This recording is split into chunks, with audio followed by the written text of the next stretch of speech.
സിനോ Japanese war, world war two എന്നിവ അവസാനിച്ചിട്ട് ഇപ്പോൾ 80 വർഷം കഴിഞ്ഞിരിക്കുന്നു.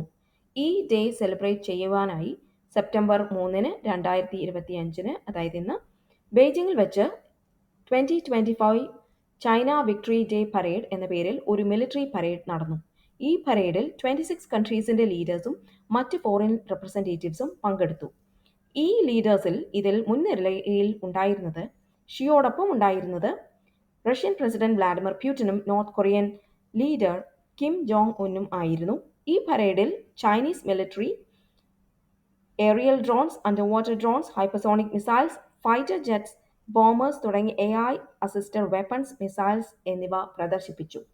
ഇത് കണ്ട US പ്രസിഡന്റ് ഡൊണാൾഡ് ട്രംപ് തന്റെ സോഷ്യൽ മീഡിയ പ്ലാറ്റ്ഫോമായ ട്രൂത്ത് സോഷ്യലിൽ ഇപ്രകാരം പ്രതികരിച്ചു: ഒരു വലിയ ചോദ്യത്തിന് ഉത്തരം ലഭിക്കേണ്ടതുണ്ട്. വളരെ അൺഫ്രണ്ട്ലി ആയിട്ടുള്ള ഒരു ഇൻവേഡറിൽ നിന്നും ചൈനയ്ക്ക് ഫ്രീഡം ലഭിക്കാൻ സഹായിച്ച യുണൈറ്റഡ് സ്റ്റേറ്റ്സ് ഓഫ് അമേരിക്കയുടെ massive amount of support and ബ്ലഡിനെ പറ്റി ചൈനയുടെ പ്രസിഡന്റ് ഷീ മെൻഷൻ ചെയ്യുമോ? അവരെപ്പറ്റി ഓർക്കുകയും അവരെ ആദരിക്കുകയും അവരുടെ ധീരതയെയും സാക്രിഫൈസിനെയും പറ്റി ഓർക്കുകയും ചെയ്യും എന്ന് ഞാൻ പ്രത്യാശിക്കുന്നു.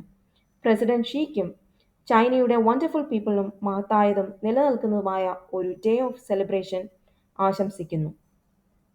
നിങ്ങൾ യുഎസിനെതിരായി ഗൂഢാലോചന നടത്തുമ്പോൾ വ്ളാഡിമിർ പ്യൂട്ടിനും കിം ജോങ് ഉന്നിനും എൻ്റെ ഊഷ്മളമായ ആശംസകൾ അറിയിക്കുന്നു എന്ന് പറഞ്ഞാണ് ഡൊണാൾഡ് ട്രംപ് തന്റെ സോഷ്യൽ മീഡിയ പോസ്റ്റ് അവസാനിപ്പിച്ചിരിക്കുന്നത്.